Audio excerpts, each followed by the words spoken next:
Uma das questões que tem gerado dúvida relativamente ao tratamento diferenciado das micro e pequenas empresas nas licitações decorre do disposto no artigo 48, inciso 3 da Lei Complementar 123.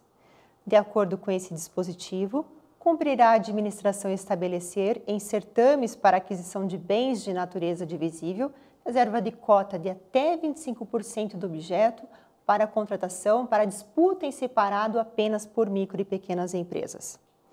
No entendimento da Zenit, a regra impõe a reserva de cota de até 25% para disputa separada de ME e PP apenas nos processos de contratação envolvendo a aquisição de bens de natureza divisível. Diferentemente do inciso 1 do artigo 48, que trata da licitação exclusiva, o inciso 3 foi expresso quanto à sua incidência em face de certame objetivando a aquisição de bens.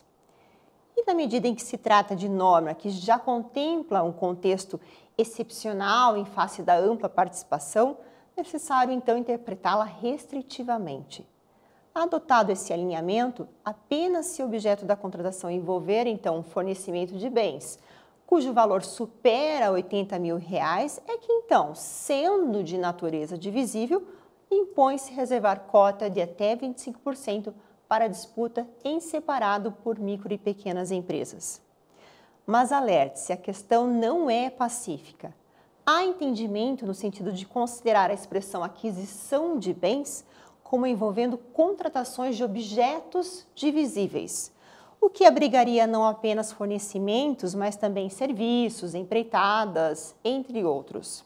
Aliás, há normas estaduais que expressamente adotam essa racionalidade, a exemplo da Lei Complementar 117 de 2015, que rege o tratamento diferenciado em face de MEs e PPs no âmbito do estado de Goiás. De toda forma, ainda que se posicione por essa interpretação ampliativa do inciso 3 do artigo 48, de modo a abrigar aí serviços, dentre outros objetos, impreterível avaliar a viabilidade e mesmo a vantajosidade dessa cisão.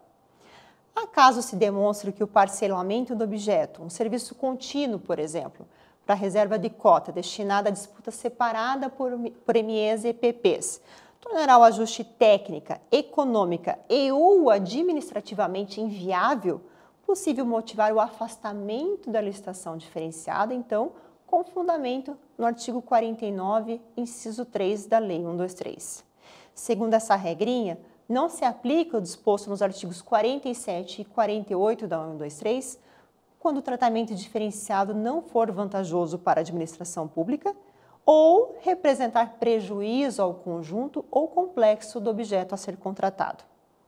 Portanto, concluindo então o nosso tema de hoje e com a observação de que comporta aí uma discussão, no entendimento da Zenit, importante diferenciar as hipóteses de licitações diferenciadas previstas nos incisos 1 e 3 do artigo 48 da Lei Complementar 123.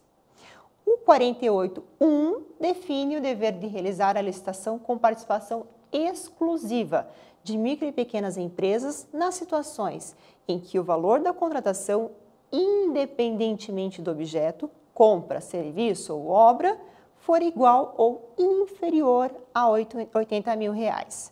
Por outro lado, o artigo 48, inciso 3, que objetiva a reserva de cota quando o valor da contratação superar R$80 mil, aplica-se exclusivamente para a aquisição, fornecimento de bens de natureza divisível. Vamos aguardar aí as orientações dos tribunais sobre o ponto. Até breve!